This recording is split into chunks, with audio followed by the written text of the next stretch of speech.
Good evening and welcome to this Skeggs lecture featuring Hank Green. My name is Hannah Worley and I am a YSU student. Before we begin, I would like to recognize some people in the audience and ask them to please stand. Jody and Lauren Najee and Kim Porter, all a part of the Skeggs family.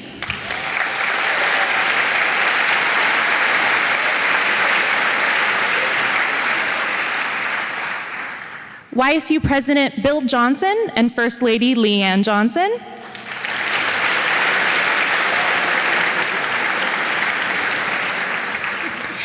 The Skeggs Lecture Series was founded in 1966 in memory of Leonard T. Skeggs, a pioneer who played a prominent role in the development of YSU as the fine institution it is today. Because of the generosity of the Skeggs family, these lectures are always free to the community. So, I recommended Hank Green as a speaker because he's probably the only reason I passed high school. As I'm sure many people in this room can relate, I remember watching Crash Course Chemistry and Philosophy before tests and quizzes, and that was the lifesaver for me. If you were less stressed about schoolwork, you might remember the feeling of relief you felt when your science teacher told you that they'd be playing one of his videos instead of starting a new lecture. I also remember discovering Mr. Green on TikTok and thinking, oh my gosh, that YouTube guy is on this app. Whether he was teaching chemistry or teaching the world, don't eat grass, Mr. Green has been a steady presence in my life, as I'm sure he has for many of you. This is why I'm so very excited to announce him as today's Skeggs lecturer. Moderating tonight's discussion is Sarah Michaelison, Interim Dean of the Batante School of Health and Human Services. Please join me in welcoming Hank and Sarah.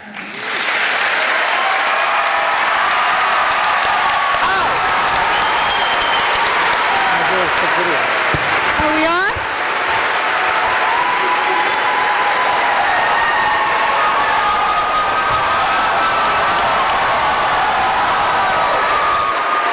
Thanks.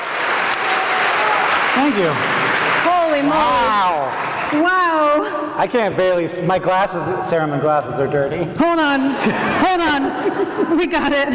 You don't notice until those lights shine. No, it's like you're right on you, but you can't see anything. But wow, look at this. This is like, this is for you. Thanks. This is what I look like without glasses. It's funny, I can go anywhere as long as I take them off. No one, complete incognito, total Superman. It's like Superman. Yeah, it's great. Woo. I know, I don't like it. I feel like we should talk about superpowers all of a sudden. Okay. Well. Which would you take of the major superpowers? So now this is massive for me, okay? No, it is, because like, I feel like we're jumping ahead. Okay. We are, because That's okay, though. There's a lot of miscommunication in science. Okay. And I feel like my superpower that I would use would be for evil. Oh.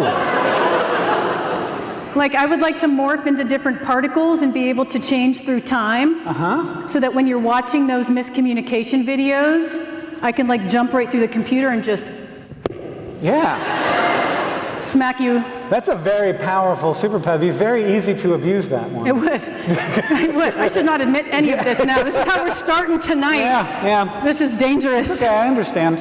You know. But at least you're not going to just murder them all. No, I have a heart. Okay. No, See, I would never. Fine. I would just smack them upside the head. Look, we're all getting into each other's heads all the time and changing how we see the world. That's just communication. It is. And that's what we learned tonight at the Skeggs Lecture Series. So we want to appreciate her for her introduction to you. Yeah. And thanks, Hannah. Yes. Appreciate it. Your career.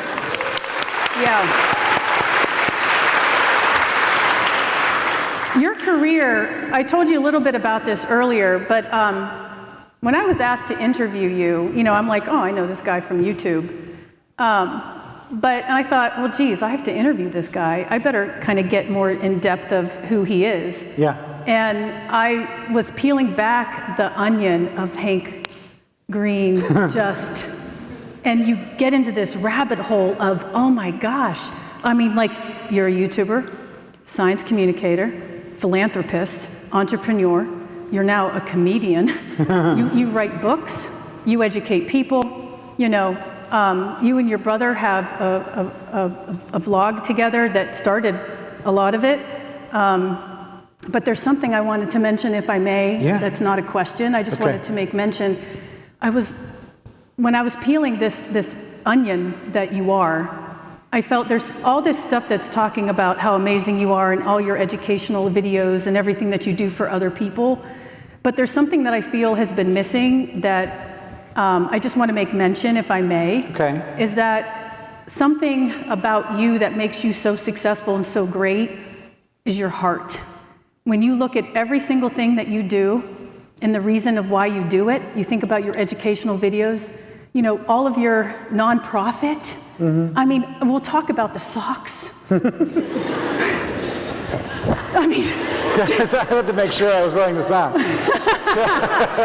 I mean, just the reason as to everything that you do, I think, is what goes unnoticed, because we just talk about what Hank does, but not why he does it. And why you do it is because you have a beautiful heart. And so I just want to start with how beautiful your heart is. And if I think this crowd is not enough to demonstrate how much we love your heart.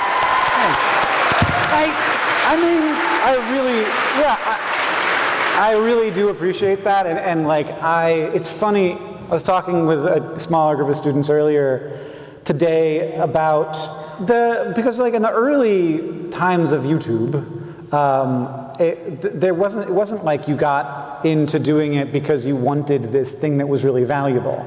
Like now, like being a TikToker or a YouTuber is a high status, high value career now. At that point, when we uploaded our first video, no one had ever made $1 making online video. Maybe some people on E-Bombs World or something. But we had the people who got into it then got into it because they were excited about weird stuff and how strange this all was. And like, you know, there were people who came before us and were doing really interesting things, and that's what made it exciting. It wasn't like I want to be like have a high status career like Naltz, who was a YouTuber back then, who was before us, but like nobody knows who Naltz is. And he didn't have a high status career then. He had another job. He was a marketing executive who made YouTube videos, and he's probably still a marketing executive who doesn't make YouTube videos. And so it hasn't, I don't feel like it's necessarily come from a place of like, I always want to make the world a better place. It is a mix of like, we have power and with that comes responsibility, as Spider-Man always taught us. And so like, I do want to take that seriously, but also like, I desperately, like I can't do it if I'm not having a good time. And so like, I have a big heart, but I'm also hungry. I'm hungry for experiences. I'm hungry for sensations. I'm hungry the same way you are when you're on your whatever feeds you use to get the next hit of dopamine. And I'm hungry to like understand the universe. And I like, ultimately, like that's one of the big things I do is I like try and understand complicated things. And you think that that's going to be like the Big Bang and worm sex and how to, you'd think. And like evolution or cancer or any of this stuff, which is very complicated, but none of it is anywhere near as complicated as humans communicating with humans. Mm-hmm. It is the most, like a society, the institution of humanity, most complicated thing in the known universe by a wide margin.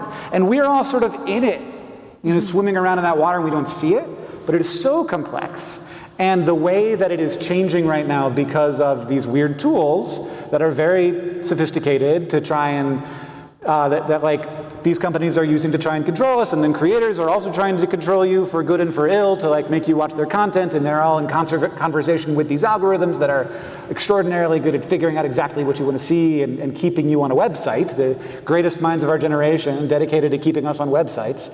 And they're powerful, they're like good at it, you know? And so to, like, that's the thing I am most interested in the world. Mm-hmm. And so to some extent, I'm in it for curiosity. And it isn't, like, and that's just I think curiosity is a positive emotion. Yeah.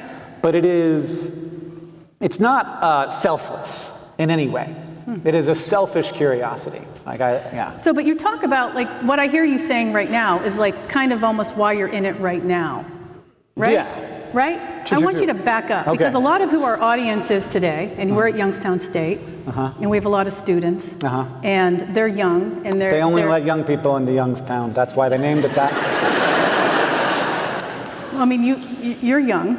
You look young. Thanks. Yeah, so, Officially, I'm not. well, but that's why you're. According to the definitions, more than halfway And home. I'm old too, but you're closer to 40 than you are 50. So Barely. let's go with it. So, For another 2 months. so, but So let's love it while we're here.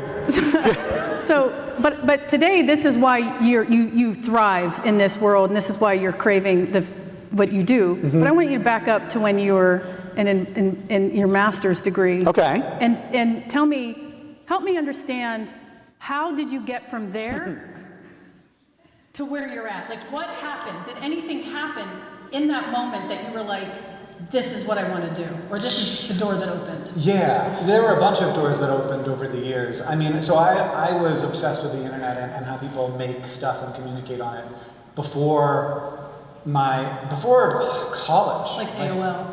Yeah. I mean, I was pre-AOL. I was on CompuServe, I was on bulletin boards. I was using hacked together programs to log into strangers' computers, both legally and illegally. Oh boy. You hear it here. I think the statute of limitations is up on any hacking I may have done, which was a very different activity back then, a lot less expertise involved. So I was always really into the internet, obsessed with it. I made a website that was fairly popular in the late 90s before I went to college that was just sort of a resource for people into Mars. Because at this point, the internet, there's not much there. You make a website that you just sort of like rewrote some encyclopedia articles about Mars, and people are like, oh, I'm gonna put that on all the search engines. Because they used to put things on search engines, it was done by people. Human people were like, that one seemed like, I'd send it in. I'd be like, you should put this one on your search engine, and they'd be like, yes, it seems good. And that's how Yahoo used to work. And so that like became, and like I got attention from that. And because I had that, I was able to like email some of my favorite science writers / science fiction writers, and they would write me back. Oh, wow. Because they didn't know I was a 16-year-old. He has an email address. He must be an adult. That was just like, of course that's intoxicating for a kid, and very cool. And I can't imagine, I'm very grateful to all the people who ever wrote me back. And then in college, I kind of took a step back from it generally. Like I did lots of cool, fun internet stuff, but nothing that was public facing. And then after college, I immediately started doing it again. So I got my chemistry degree, and I was like, I need to make websites. And I made this website called IHateI4.com. I-4 is the road that goes through Orlando, and it sucks and everyone hates it. Okay. So everybody agrees with that, and then I spray painted signs, and I stuck them at interstate exits with IHateI4.com on it, and that was my marketing, guerrilla marketing. And then within a week, the news showed up in my house. In my mom's living room. I'm living with my mom, and like my computer's like in the corner of the living room, and I'm like, there's where all the magic happens. And and like that, like so, like very intoxicating stuff. So how did it lead into YouTube? Well, you're jumping way ahead. Oh, geez, back up, Sarah, That was 2002. YouTube launched in 2005. I started, so in my master's program, I took a class called Starting a Magazine. And that is a ridiculous thought in 2004 or 3 when that was, because it was the end of print, and everyone saw that writing on the wall. But like, the professor was in the magazine world, and so like, we talked about it in an internet frame, and so I started a blog in that class, and it became popular. It became like my main source of income for a while. It was an environmental technology blog, like innovations in batteries and electric cars and solar panels and wind turbines and stuff. And it's been a great thing to have known a lot about that topic, actually, over the last 20 plus years. And so I just covered that beat, and I was a journalist for a while, like a blogger journalist, not like, I didn't have all the same tools and skills and abilities I should have, but I did it, and that website was how I made most of my money for a while. And at that point, I was kind of an internet person, and also like that when John said we should make YouTube videos, I had set myself up where I had this job writing on this blog that was I could do it when I wanted to, and if there was no I didn't have to do it. Mm-hmm. If I was really busy that week, I just wouldn't post anything. And then I had lots of freelance stuff that I was doing at the same time. I was doing database design and graphic design and web development for nonprofits, and then I'd go and volunteer at the nonprofits. And so I wasn't like making good money or anything, but I had a situation that allowed me to add YouTube videos, like 2 to 3 YouTube videos a week to my schedule. Mm-hmm. And the reason that this ever happened is because John was so excited about a couple of early online video projects that were really cool. And so what we learned from that was that internet video wasn't going to be like TV. And that didn't mean that we knew what it was going to be like, but we knew it wasn't going to be like TV. Mm-hmm. All the stuff that was doing the best looked nothing. It didn't matter how many pixels the video had. It didn't matter. It was worse if you spent more time on it. It was terrible if it was longer than 3 minutes. Nobody's got that time. Nope. So you're gonna people were getting so into it in a way that made you kind of realize, okay, I think the big advantage here is going to be that you're not making this thing and then 6 months later everybody's seeing it. You're making this thing and then 6 hours later everybody's seeing it. Mm-hmm. And then you're making the next thing entirely with the input of those people. And so it is a creative act, and this is all now seems kind of passé, and of course this is how it works on the internet, but this is weird then. That everything you make is informed by the last piece of content you make. And that's not how Crash Course works. Crash Course is mostly done filming by the time it starts uploading. And I hate that about it. It frustrates me, but there's all kinds of reasons why it has to be that way. But I love to, my ideal creation scenario is where I'm always in communication with the people who are enjoying it. Mm-hmm.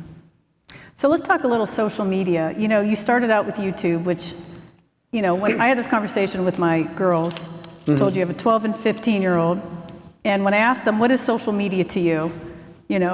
Their definition is very different than what I would define social media as. And so social media back then, in YouTube world, when it first started, it's loud. It is loud. is very different than social media today. How do you, in science communication specifically, how do you manage all of the different platforms of social media? Because there are so many, I don't know how else to call them, but trolls out there that just hit you. And then also, especially specific to science, have so much misinformation when it comes to science. How do you manage that when you're talking about in the moment, how your previous YouTube video then led into your second, but it's even faster today. It's faster today. It is. It is. I mean, to some extent, TikTok kind of expects you to be making 3 videos a day, which is, I can do it. I'd rather not. Do you dance? I dance sometimes. What kind of dancing? I usually don't do the dances. Stick around and we might end with a dance. I tend to avoid the dances because I feel like I don't want to pretend to that throne, I am not of youth culture. And I don't think that, to a lot of people it's oh, that's so fun, but it can definitely, I'm aware that I can be cringe, and I don't want to be cringe. I'd rather not be, because I'm still the same kid that got bullied in middle school. And So I have to, but I do love to dance, and I am not bad at it. Above average dancer. Above average dancer. Okay. But I will just do it my way, and people will be like, oh. He's got moves. He can do that. He's got moves like Mick Jagger. Yeah, and it won't be like me trying to do something. It will just be like, oh, he's trying to do a goofy dance, but it actually looks kind of good. And then I'm selling socks at the same time. I always wear socks in the dance videos. But yes, that's not most of what I do. So I'm not strategic with content. I'm not like at all. Okay. I'm not trying to do anything in particular. I kind of am trying to make as much stuff as I want to, but that's a lot. Like I love to make content. I love to make videos. I love research. I love finding the story. I love finding the way to have a communication with people who are. I love like ways of opening a door to somebody who wouldn't normally see a door there, kind of stuff. I love like all of the different tool. Like I love sort of developing tools for how to help people understand things, and also to how to like help them, find their curiosity for a topic they normally wouldn't have curiosity for, and also to some extent to understand the places where misinformation comes from, understand when it is when like just asking questions can either be a person who has questions and they don't know the answers, and so if you hear somebody just asking questions and you immediately attack them, they're never going to come back. You've lost them forever. But if somebody's just asking questions as a way to argue something where they're trying to manipulate other people into believing lies, then I think it's good to sort of point at the strategy. So don't necessarily point at the lies all the time. Sometimes you have to point at the strategy they're using to manipulate you.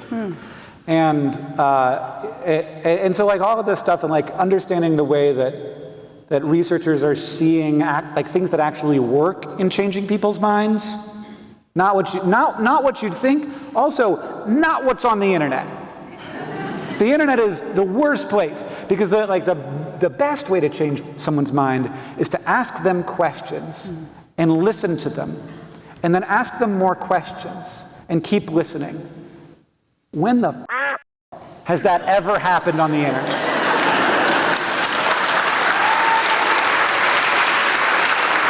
It is. But I want to interject because I feel like, something that I learned about you as I was, again, exploring the whole entire Hank Green world is that you have so many different platforms and you are affecting, you said too many. I almost did. and you are impacting. I learned like so many, I told you the story. I tell my kids, I said, oh my gosh, I'm interviewing Hank Green. Who the heck is Hank Green? And I'm like, he's this great guy. He's on the internet. Like, what? Look here. This is how worms have sex, girls. And this is like, you see this big thing right here? And my youngest is immediately like, I'm immediately uncomfortable. Yeah. And it's like, no, this is really funny. And he's great. And he's, and then they go to school. And I'm glad if your kids were going to watch that. I'm glad I cut that part out that I cut out. I am too. Then they go to school and then they come back in their science class. She's like, I know who Hank Green is now. We watch this in anatomy. Well, it's not anatomy is what they call it, but in science, in integrated science is the course she's in. And they see all your videos and then they're like, I know who Hank Green is. And I'm like, I know, do you want to come? And then they're like, well, but my point is, you have all these different platforms that are touching upon and educating and changing the minds of so many different human beings, from young all the way to old. And, so you're saying that, you don't really, but you do, No, I do. I do. I don't know that I'm not saying that I am. I'm just not strategic about it.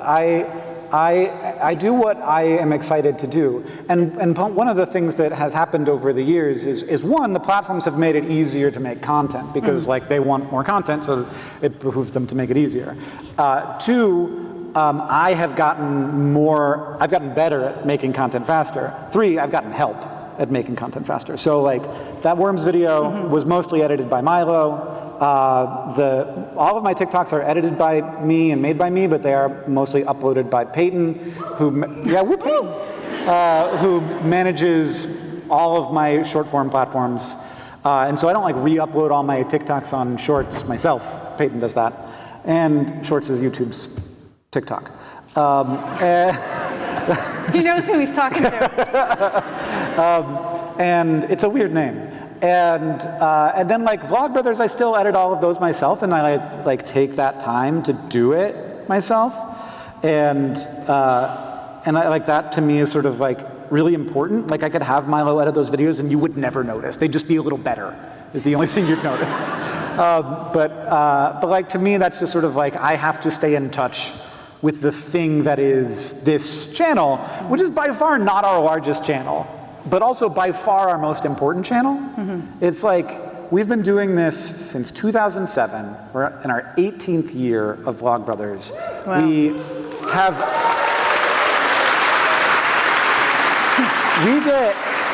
On Vlogbrothers, we get as many views now as we did in 2011. Like it is the most consistent thing that has ever happened in the history of YouTube. It's very weird. You know, we get like 3 subscribers a day. Like nobody new's coming in. It's just the core people who are like, yeah, I can't get out now. There's no way out. I have to give up my entire identity, I guess. And like it, but it's so rewarding for me. And so like that's strategic, where like that if we gave up on making 2 Vlogbrothers videos a week, it would be like a real significant life choice. It would like, it would be but like stopping making TikToks, I'm like, no one's even gonna notice. When do you notice somebody leaves TikTok? That's not how TikTok works. You just don't see their videos anymore. How do you determine what content you put with each platform? Or is it just... you use the platform. So you can't make TikTok videos unless you use TikTok a lot, which is a problem because I have a family. Wait, which one's the problem? The family or the lack of TikTok? And inquiring minds wants to know, where's your wife? I'd say it's a tension. That is a constantly dynamic tension, because you really have to know how the platform looks and speaks. Like you don't like understand, like you can't. It's like the water. You don't understand the visual language of TikTok unless you do. But even if you do, you don't know that you understand it. There is a way that it is, and it's very easy to feel inauthentic. But we don't even. They named this thing the millennial pause, where like you hit the button and then like it goes for a little while before you start talking. And that's like, I was like, yeah, no, I can see why you called it that. I'm Gen X, so I didn't have to ever did that. But actually, Reels, you hit the button and it takes a second to start recording. So it's actually a platform difference. It's not it is a generational difference because more millennials use Instagram than TikTok. But the TikTok button turns on immediately. The Instagram button doesn't. It gives you like a half a second to like take a breath, which I hate. Because whenever I'm recording content in Reels, I'm like, oh my God, I just said 3 words before you started recording. So there's all these visual language things that like it's very hard to make authentic content without being deep inside of the platform. I can't make content for a platform unless I excitedly use the platform. I've never made a piece of content on Facebook because I don't enjoy using the platform. And like, I have lots of friends who are like, man, I'm making 120 grand a year on Facebook. Why aren't you posting on Facebook? And I'm like, I don't care. It's not like an anti-Facebook position. It's like how I dispositionally am. I enjoy TikTok, and so I post on TikTok, and I sort of like am in communication with the culture there. And like these things are all very, like much more cultural than we think they are. And so I'm being led around by the same dopamine signals, like tools to hook you in that everybody else is. And it makes me excited to use the platforms. What's your most favorite video that you've posted? Or most zany? My favorite video that I've ever posted in my whole life on any platform? Like, yeah. Oh my God, I have no idea. I'm sure that constantly changes. Recently, I started making Hank's Channel videos again, and I kind of relaunched that with this video on why car colors are different now. Yeah. And like so I don't know if you've noticed this, but cars look muddy now. Like they're not like shiny. They used to be like all sparkly, and now there's all these like muddy looking cars. And I think the title is like, why do cars look like putty now? And it did so well, and all I did was sit in front of my computer and do research for like an hour, and then Milo cut it down to 15 minutes, and it was f***ing genius. It was like a really good video, and it was like super fun to make. It was super fun to edit her edit. So after I got it, I did a final edit on it, and it's really fun to work with her because she's so smart and funny. And that video, and like I was just shocked by how well it did. It got, it's over 1 million views, which is a lot for Hank's Channel. And I just like, it was fun, And I have a lot of parts of my job that aren't fun. Like I have the various companies have about 100 plus employees, and so there's a lot of like work that goes into that I didn't go to school for or want to do. And so I like in the midst of that, like having the ability to create in my favorite formats is a really like that's what I love. That's awesome. And that's kind of what I'm chasing. It's just like I've been trying to figure out what like a good life is for about about a year now, and like I think that a big part of it is like getting better at stuff, and also chasing the positive emotions. Yeah. The ones that are really fulfilling. And curiosity and creation are big ones for me. So let's back up a little bit, because you made a comment about how you were bullied in middle school. And so let's get into it. We have our counselor here, right? Yeah. I think she was on standby. But as somebody who's been bullied and in science, typically when we exist and we're bullied and we're kind of nerds, we have a tendency to kind of be more introverts and hide away from the world and be shamed for being interested in what we're interested in. And but do you feel that you've taken any of those difficult experiences that you've had and channeled them purposely? Because it's like when you think about what children who are bullied experience and who they become, and then you see you and you're just kind of just in your face. Yeah. Just like, like I can't do it because I'm interim dean and I can't give but like you're just kind of like, I'm going to say, f*** you. Is that what you're going for? Okay. It's kind of what I want to say. Yeah. Do you feel there's a connection there? Like, or did it not bother you? Yeah, no, I'm bothered by it. I don't think that's how it manifests for me. So bullying, there's like kind of two components. For me, there was two components. There was like physical safety, which I didn't have in those times, because it was like it was physically painful. Like, it wasn't like just taunting. It was physical. And so like knowing that you're about to walk into a place and you have to walk into this place where you will get punched, and you're going to do that every day, and like that's your job, and like once a day that's what's going to happen, was very like Dramatic. Physically unpleasant. But then there was like the element of, and the thing is that went away when I got big. So like it was literally like a physical thing that changed. The guy who used to beat me up became smaller than me. That just occurred. Like it wasn't like a strategy I used. I came back one year and Aaron was just nice. We were on the same hockey team and he was afraid of me. Because I was like 6 inches taller. I was like probably outweighed him by 30 pounds. And so like that went away, and like knowing that just could go away was part of it. But then what didn't go away is like that feeling of no one likes you. And to me, like I'd like to think that I'm on the internet to be like, look, if no one likes you, that's a lie, because this is a place where we do like you. And I think I do create spaces like that, but I don't create it intentionally. Thanks, that's great. There's one clapper. Because ultimately, like, a lot of, like, you don't get this, you don't get what I have by accident.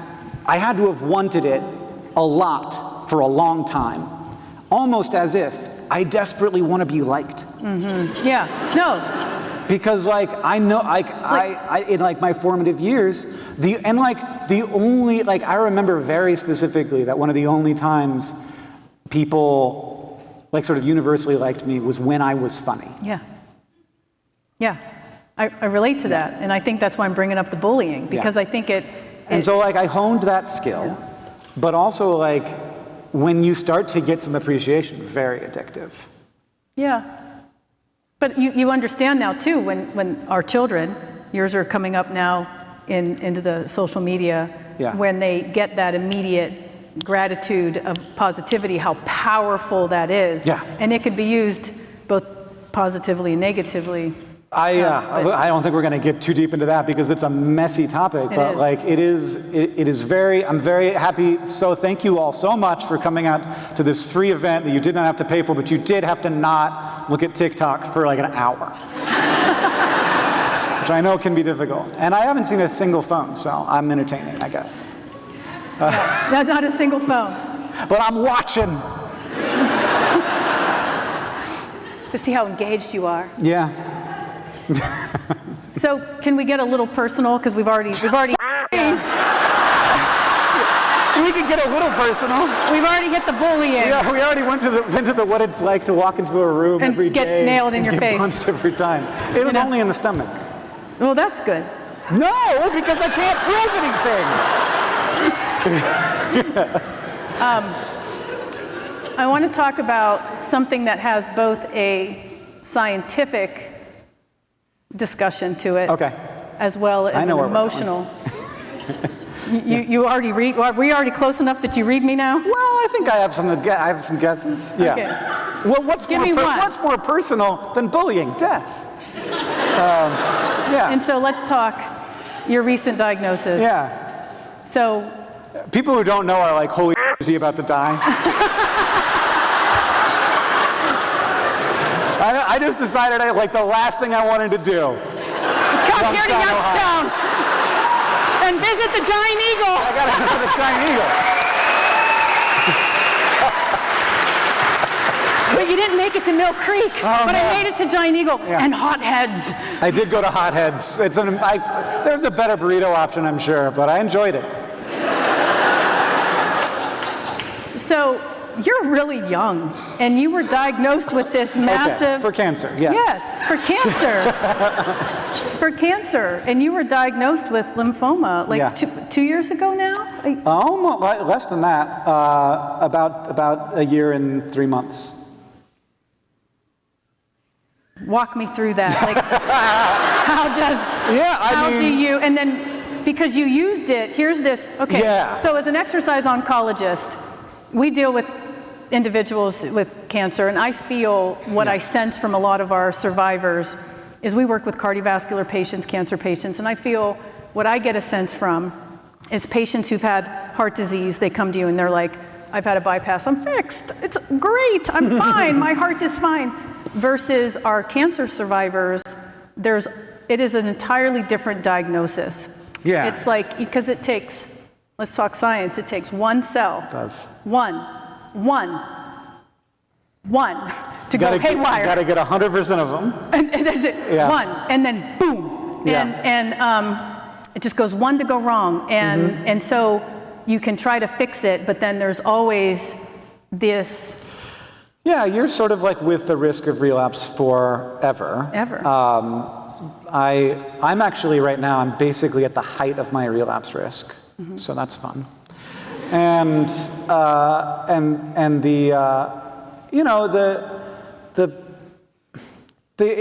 interesting thing was that, like, I remember really specifically when I was first like talking to friends I had a couple of friends who are YouTubers who had been through cancer, and I called them up and I was like, hey, I texted Simone Yetch, who had a brain tumor, and sort of like went through it publicly. And I was like, Simone, can we have a quick call? And she was like, oh no. I hope this is about like a cool product you want to develop. But yeah, I don't think it was her first time. And I was like, I just don't want to I don't want it to be like who I become. Mm-hmm. I don't want to be like, I want to be like all the things I've worked hard to create the idea of who I am in people's eyes. Mm-hmm. Of like this like fun, goofy, sciencey, curious, good-hearted, trying to make the world a better place guy. Try to be that person, try to like help people understand that version of me. And then I'm like, but now I'm just gonna be like the one who got cancer. And then like a week into chemo, I was like, I'm the cancer one. What do you want? Cancer jokes? You want cancer facts? You want to know? You want to walk through the whole process of getting cancer treatment with me? Come along. This is all I know how to do. It's overcoming. Well, overcome what? Like it just overcomes your life. Oh yeah. Well, it overcomes your life, but also you're bored. You're just like in bed all the time. You feel like. Because the chemo. Yeah, with the chemo. Was it only chemo you did? Or I did chemo and radiation. And radiation. Yeah. Radiation I only had to do like a couple of weeks, so I didn't ever feel really bad from the radiation. Radiation is so interesting because first day of radiation you feel amazing because you're not doing chemo anymore, which is much worse than anything I've ever done.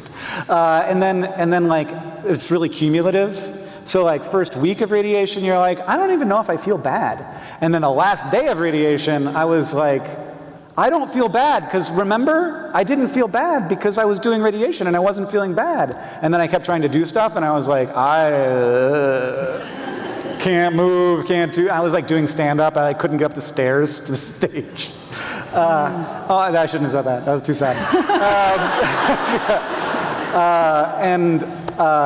Yeah, but like I was so bored because I was like I took time off of work. I was so bored and the only thing I really know how to do tweet, you know. So and also like it turns out scientifically very interesting. Yes. I was so confused about what cancer was, and I'm me. We talk about misinformation. Yeah. And I think cancer has an enormous amount of misinformation. Huge. If anybody in here sits there and is like, we can't eat sugar because you'll get cancer, get out. Yeah, well, you can stay, but we can talk. It's not how it works. It's not how it works. I have news about blood sugar. You always have it or you're dead. Or you're dead. Right. And Your liver's just in there being like, you need sugar? I'll make it out of anything. Fat or protein. Fat or even protein. Oh, yeah. It's like you need sugar. Yeah. And then there's all this misinformation about, how you get cancer, how to prevent cancer, how to treat cancer. And I think, it's so empowering because when people get cancer, then you're searching for any type of possibility of help. And I think for completely understandable reasons, I'm writing a book about cancer at Cancer Treatment right now, and I talk about this, and as I actually went to some functional health appointments to see what it was like. This is fascinating. She gave me this book. I read this book. It was the biggest piece of It was patient blamey. It was like everything is your fault. You got cancer because you took too much aspirin. Total bull. And just thing after thing after thing. And I was so upset. And I went into the next appointment and I was like, this book is full of incorrect information, and our conversation I felt really good, but when I was reading this I felt really bad, both because it felt wrong to me and also it made me feel bad about myself. And she was like, oh, if you don't like that book, that's fine, we won't focus on that, because it's not about the book, it's not about the strategy, it's about whatever makes you feel good. It's about, do you feel better? Because this is the thing, you go to an oncologist and you're like, what can I do with my diet to make my outcomes better? And any oncologist who is evidence-based is going to say, probably nothing. it's probably like you could be healthy, like definitely don't not be healthy, walk around as much as you can, like a body in motion stays in motion, all that stuff, but like you can't cure your cancer with your diet. And that's just disempowering. And a lot of oncologists will actually say, no, diet doesn't matter. And that actually turns people, they're like, that can't be true. It can't be true that the stuff I put inside of me has no effect on me. And ultimately, that's probably true. Diet probably does matter to some like fraction of a percent in some weird cases. Risk. And certainly in risk. Yeah. But But also like it is good to eat healthier, sure. But like you're not going to fix it with apricot seeds and juicing. But like, if you are told that you have no power over your body, and this other person will tell you that you do, of course you want to talk to that person. Yeah. Of course you'll pay them $300 a week. And like that, so like I have tremendous empathy for it, but like I think the important thing is to try and understand it. Right. Like where does it come from? And people are just searching for some amount of agency over their lives, which cancer robs you of. I was like, doctor, like, so like 5% of people with Hodgkin's die. What makes those 5%? And he was like, not a good answer. yeah, I was like, I don't love that. That doesn't make me feel empowered. Like, so like there isn't something I can, like, what if I fast? And he's like, definitely it doesn't do anything. I was like, what if, like, is it like, are they healthier people? And like, to some extent they're healthier coming in if they're still alive in 5 years. And so like, so am I healthy? And he's like, yeah. I was like, you could have just said yeah, but you said yeah. So you've seen healthier is what you're telling me. So yeah, I mean like it's such a, but it's so interesting because I think it's also one of the things about that book that pissed me off so much is it started out with a pretty good, like robust explanation of how cancer actually works. And then it took that and like picked weird bits out of it to make it all about diet. Oh. You know, like metabolism is important for cancer, but not the metabolism you're thinking of. Right. It's cellular metabolism. Like acidity is important in cancer, but not the acidity you're thinking about. It's not like the contents of your stomach. It's the contents of the tumor microenvironment, which you cannot affect with alkaline water. So like you take these like little bits of actual like science, like real science, and then you extrapolate into something that you can sell to people. I don't know. It's like it's interesting to me, and I want to understand it rather than ridicule it. Because like I hate and will always like the people who know what they're doing and are just trying to make money, or maybe they don't know what they're doing and they're just trying to make money, who lie about their own experiences all the time. Very common thing with these hucksters is they say like I had cancer and I cured it. But what they mean is, I had cancer and I got first-line therapy, and then my doctor said I should get adjuvant therapy, and I said, no, I don't want the extra just in case that makes my odds a little bit better, and I didn't do that, and then I cured myself. No, the surgery cured you, Chris. And then you got lucky. Wasn't the juice? Chris, this guy is named Chris. He's a cancer influencer. This is personal. Yeah, no, I don't like Chris. See here? Be weird.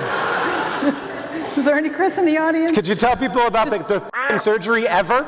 Do you ever bring that up a single time in your stories? Chris, sit down. It's safest for you. I've been working out, Chris. Because exercise helps.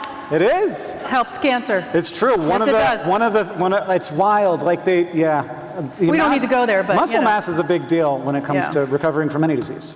Yeah. Which is and immune system too. Because that means you have to do squats. Because that's almost all the muscles are just here. Yeah, but you know, there's like in your arm. Yeah. There's like I don't know, like 300 calories. Yes. Like if you ate your whole arm, it's like a hamburger. And your legs, it's like 12. It's like 20,000.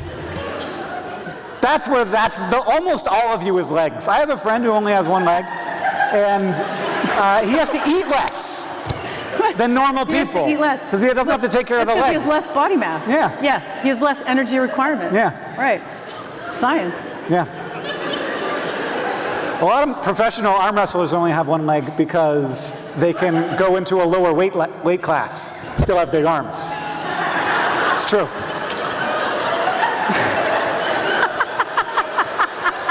I'm not making that up. Saying that made it sound like I was more making it up. Look it up yourself. Maybe I am making it up. I don't know. I heard that once on the internet. So. That's hysterical. That's what I call a low stakes fact. Like if you get that one wrong, I don't think anybody got hurt. Unless an arm wrestler comes for me, and then it will be me that gets hurt. It would. I cannot take any arm wrestlers in a fight, no matter how many legs they have. How many more legs would they have? They would have fewer legs. How many more legs would they have? If they have less they legs, really kick my ass. they would not win. Those How arm many wrestlers less with legs? 3 or 4 legs. They have no legs.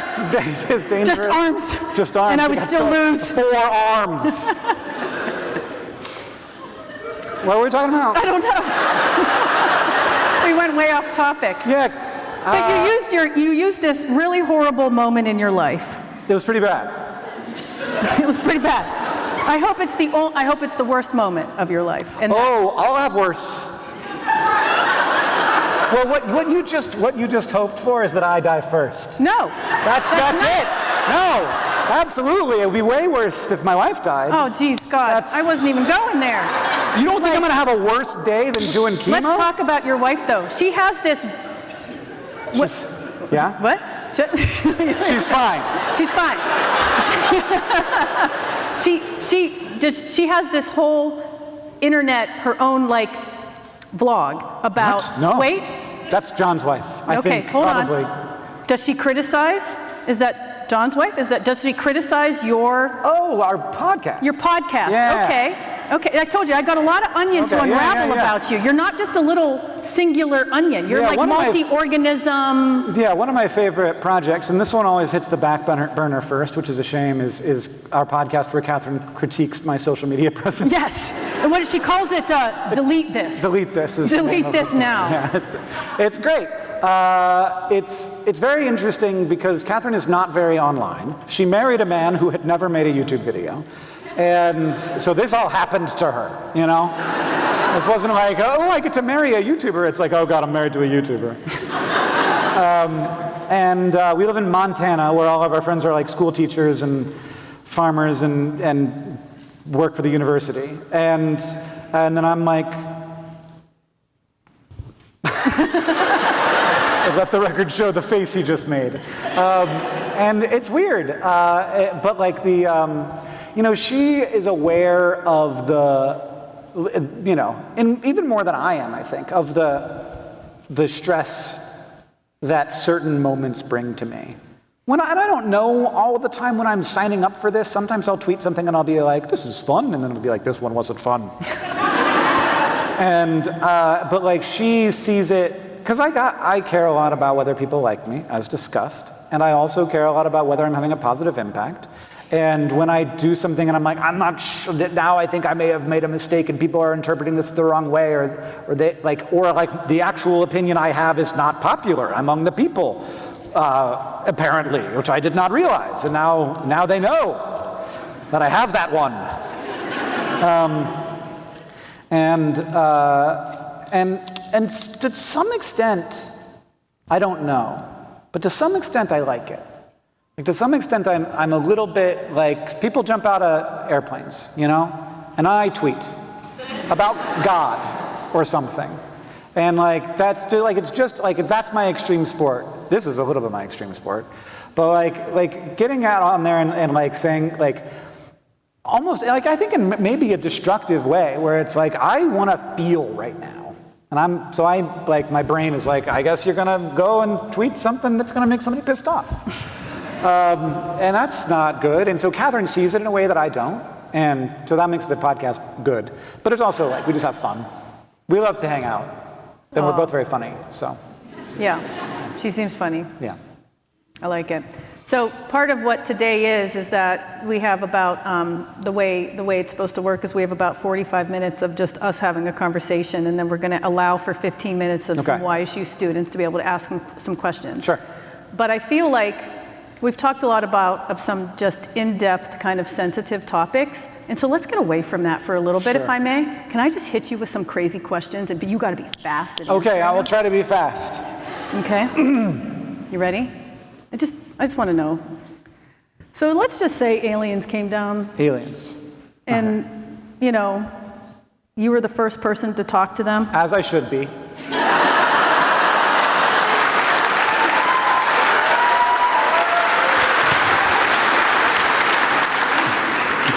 And you're the one who I had to talk to Joe Biden and they're like, is this what they're like?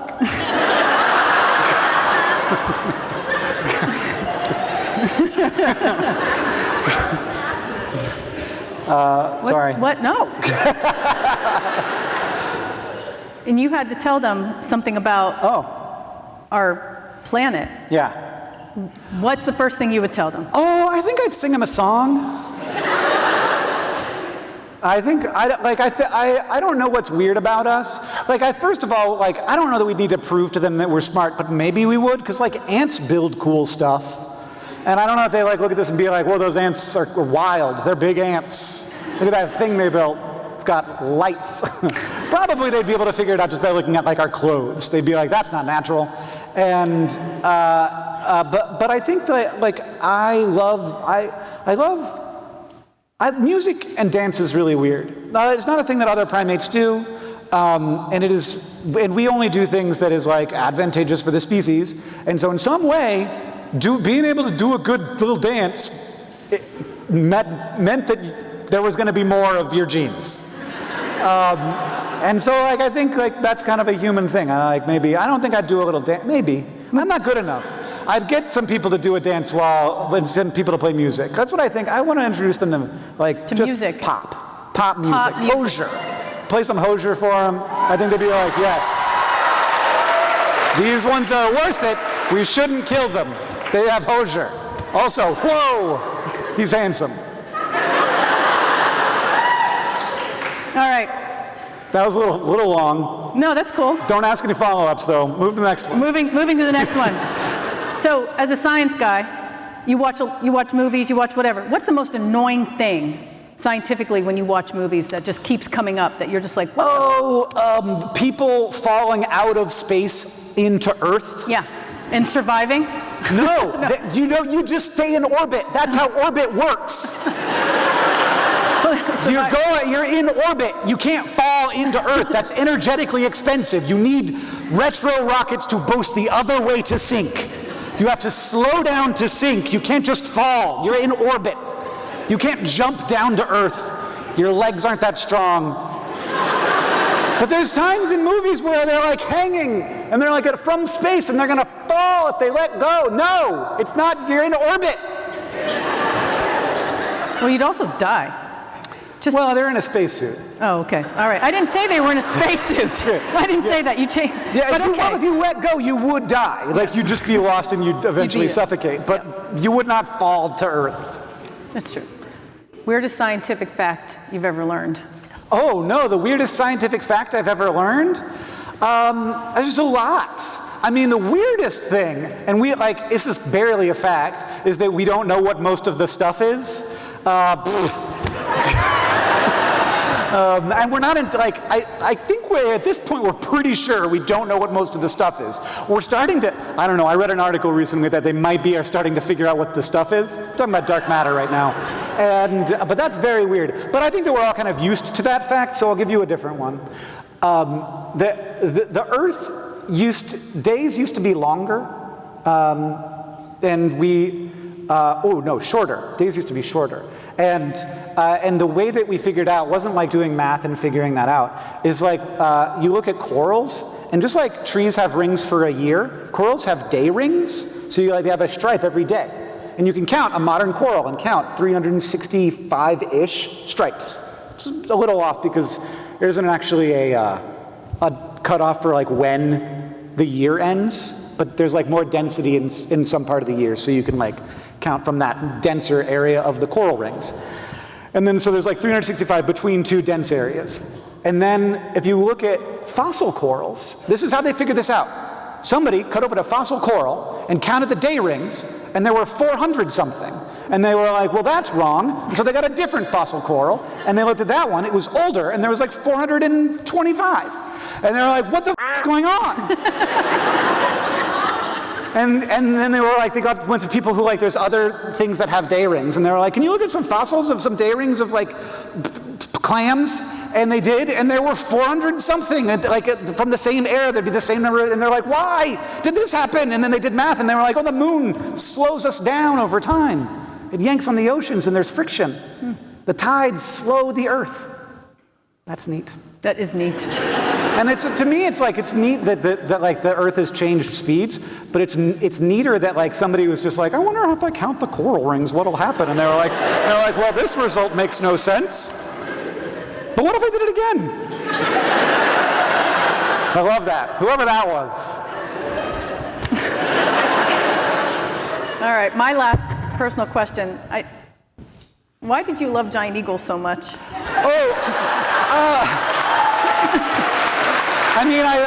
I thought it was a great store. I got there very late. It was about to close. I just needed some pills for the whole system to work better. And it had a great pharmacy, had everything I was looking for. A big, huge store. This was in Cleveland. And, but then I walked in, and so what happened is I did DoorDash, and I was like, CVS. But the CVS was closed. I didn't even, not DoorDash, I did Google Maps. And the CVS was closed, I didn't even look to see. And then I was like, pharmacy, and it was like Giant Eagle Pharmacy, and I was like, fine, I'll go to that. And it was really close, and I just went in. And then as I was like in there, I was like, did it say Giant Eagle Pharmacy? And I was like, that can't be right. And then I left the store, very nice people, sold me my medicine, and I went outside, and I looked, and it was just like Giant Eagle. Wild name for the store. There's nothing to do with food. There's no giant eagles in this store. There's no giant eagle in the logo. It's a little Leafs. Giant Eagle. You know what my grocery store is called? The Food Farm. Because it has food. We can't claim it because it's a Pittsburgh. I know. I said, what? Hey, Pittsburgh, what's up? I'm sorry that I gave Ohio credit for Giant Eagle, but let's be honest, they need it.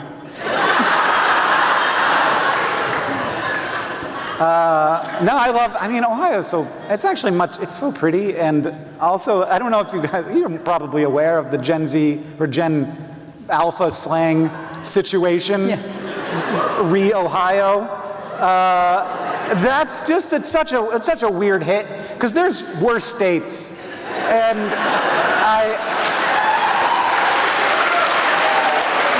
there's a lot going for you here. Anyway. I think we should open it up to some student questions. You can ask me which the worst state is. So we'll take about 15 minutes worth of questions. I'll try and be fast. There's a microphone. I guess you just go up to it.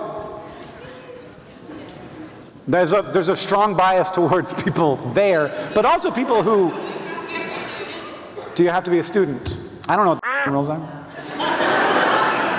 I think we have to stick to a time limit. I think that's time limit. That's all. Okay. Come on up if you want to get in line. Hello, yes. Hi.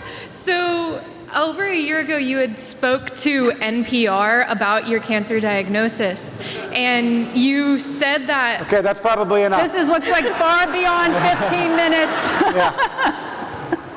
Yeah. You had said that now is the best time in human history to have lymphoma. I was kind of wondering why you had felt that way, and if you had any advice to give to somebody who is undergoing a diagnosis or treatment, what would it be? Well, I mean, it's only the best time in human history to get cancer because all the other times were worse, because we knew less. And I mean, I guess I didn't mean everybody sit down. I thought that was enough. Oh, I'm so sorry, I fucked up. But the thing to know is every cancer is different. Every cancer experience, even if it's also Hodgkin lymphoma, you're going to have different experiences. The way, broad strokes, try and stay on your treatment plan, do what you can, but sometimes you can't. And big thing, talk to your doctor immediately. Don't wait for your next appointment to tell them when something's weird. You can just message them. They're oncologists, they know this. Keep the lines of communication open with your doctor. And if something's weird, let them know. There's pretty good evidence that like that's one of the biggest, like it substantially lengthens lifespan to not like wait to tell your doctor when something's going on till your next appointment. And then keep a journal, keep a symptom journal so you like understand where you're at and like what you were at, because you go in cycles with chemo, so you sort of do the same thing over and over again, have the same symptoms, but you forget, your brain's so like write down what's going on, and don't be afraid to lean on your community. That's what they're for.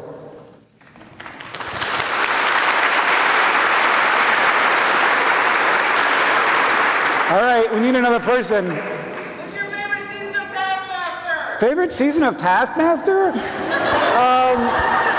I don't know what number it is, but the Bob Mortimer, I think Aisling B is on that one too, that season. That one. Bob Mortimer is my favorite British idiot, and I think he's from another planet. Also, every episode of Would I Lie to You with Bob Mortimer is you're like, what just happened? But anyway, that's a niche question. Are there any other people who are going to yell? Okay, you yell. Yeah. Oh no, you asked me like 5 questions earlier today. Not you. You. Okay, you have something like favorite that you like to forage? I honestly don't know if I've ever heard about foraging at all. We have great mushrooms in Missoula, in Montana. Morels are a delicacy. I will eat a serviceberry. I don't love them, but there are lots of them in Montana. They're much easier to find than huckleberries. And so like, I mean, obviously I'd rather eat a huckleberry, but you're not going to find them on your own because there's like people have businesses based on huckleberries. Sir. Happy Pizzamas. Thank you. And I wanted to... I'll go one more. Belated happy bi-week of visibility. Sorry, what? Last week was bi-visibility week, so belated. Okay, I couldn't hear any of that. Bi-visibility? Bisexual visibility? Why am I having a hard time? Yeah, I don't hear. It's just weird up here. What's up? I was saying last week was bi-week. It was bi-week. So it was belated bi-week. happy bi-week. Thank you. I wanted to ask about the Pizzamas reward that is the adventure written by Kathleen DeVere. What made you guys decide to reach out to her? I don't know. I hate that I can't give you a good explanation for this, but that was not my project. But I should write a little thing up about it. But it was proposed to me, Hank, we have this person who's great, and we could write a Pizzamas one-shot. Right. Well, you've done Desert Bus for Hope call-ins, right? I've done what? Desert Bus for Hope? I have. Okay. So I have. That a long time ago, though. Okay. But I did not know that those people were even connected to that. I did not know that she was connected to that. Kathleen is married to the president of that organization, and I mean, also on there. Turns out you know way more than me. Hello. Run! Hi, first of all, I'm wearing your socks right now. They're very comfortable. Oh, we didn't even talk about the socks, Hank. And also, I was wondering what your favorite dinosaur or prehistoric animal in general is, or what you think the most interesting one is. Favorite prehistoric animal is probably not going to be a dinosaur. Gosh. Very pelican-like pterosaurs that are really impressive murder machines with just ridiculous body proportions, just like no lower body, all head. Very cool. But I'm also like I'm a big fan of, I can't remember it. I'm a big fan of tetrapods. That was sort of that transition time when they're like, am I a fish or am I a land animal? That was very exciting. What's that one with the big bony face? The fish. It's got a big Dunkleosteus. Oh my God, I love the Dunkleosteus. Were you aware that they shrunk it? What? Yeah, they shrunk the back half of the Dunkleosteus. I just saw that. And late 60s too. And who else? Complete Sick piece, the one that was It previously. turns out we like them to be bigger. We're like, I bet it's really big. And then they do some more anatomy and they're like, oh, well, still big. Megalodon also, probably not as big as we thought it was.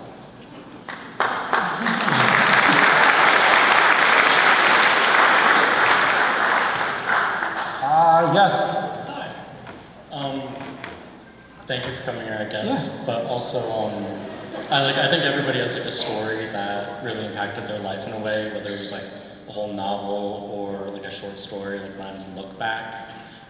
If you have like a story you'd recommend to all of us, or a book, do you know what the book would be? It could be fiction, nonfiction, as long as you want. Oh, just a book to recommend? There's so many books. Sorry. I just finished a book and I can't remember what it was called, but I wrote it down. So I'll tell you about this book that I just finished that was mind-blowing, so special and weird, and science fiction, which is most of the fiction I read. It was called, well, you'd think it would be on that list. Oh, it was called Some Desperate Glory by Emily Tesh. There's one other person who's read it. It won the Hugo this year, I think, and it does the best job I've ever seen of exploring how we are the product of our worlds, and how we are, like, we would be ourselves with a different world around us, but we would also not. And we would also, like, we could all be monsters. And we can all be angels, even with all of our virtues and flaws. And it was also just a very gripping story. So I would suggest that. I really want a lot of people to read it. Okay, thank you so much. Yeah.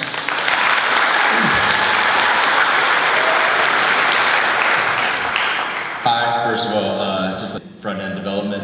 I currently work in front-end development. Mm-hmm. What made you decide to not go for web development and start going for like what you do now? Well, it was, first of all, I was freelancing, and so I had like 6 clients, and they were all different, but they were all bad. Some of them were better than others, but some of them were like miserable, like just not good at communicating, not good at paying. Just like, freelance is really hard, and so it was less giving up on front-end development and more giving up on freelancing. But it was also a really nice job to have leading into being a YouTuber, because like at first we weren't making any money on YouTube. And so like I could drop clients slowly as YouTube picked up, so there was like a ramp out of that world. But it was the biggest reason why it wasn't even I didn't want to do freelance anymore, it was that like the YouTube was working, and that was more fun. For sure. Than having a bunch of people who had no idea what they wanted telling you what they thought they wanted. Right. But I hope it made me a good freelance manager, because I work with a lot of freelancers now, and I'm like very careful to not suck the same way my clients do. All right, thank you. Yeah. So if you want advice on how to like have a freelance career, there's a lot of people who do give that kind of advice, and so like, but it's a completely doable thing, but you are running a business. And a huge part of it is client management. Like you work for them and they work for you. Like you have to make them work for you. And that's not what I thought I was gonna get to. All right, thanks. Or just but I suggest get a normal ass job if you can. Just don't do freelance, it sucks. You could go. No, I should go.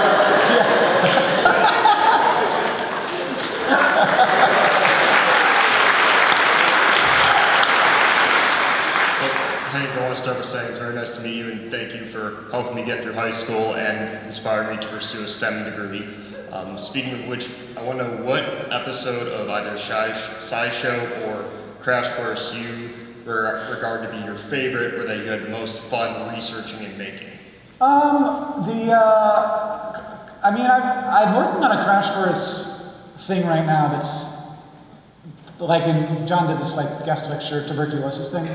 I'm working on a thing like that I'm really excited about, but Gito's never seen that, and he may never see it because I may never finish it. But that I'm very excited about.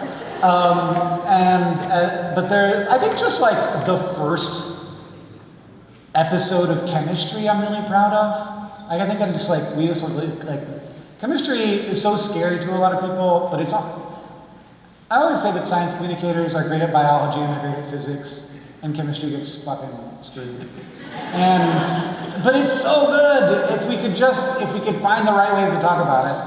And so I think we did a really good job there. And then there was a recent SciShow that we did on this ancient Roman shipwreck that helped them build a neutrino detector, which doesn't sound like a thing that should be connected to each other, but it is, and it's really cool, and like that was such a fun episode to do. I saw that one, I loved it. Yeah, so good. Thank you. Thank you. Oh, we're going up. What's that? Where's it going? It's going away. Goodbye. I guess it's our turn again. It's our time. Our time up here. It's a Goonies reference. I'm old. And they're down there. Yeah. Dance home. It's time for a dance. Well, I guess that's it for the night. I guess it is. We appreciate you and everything that you've done and everything that you've shared with us. Thanks. And we're so This was thankful. really fun. You're great.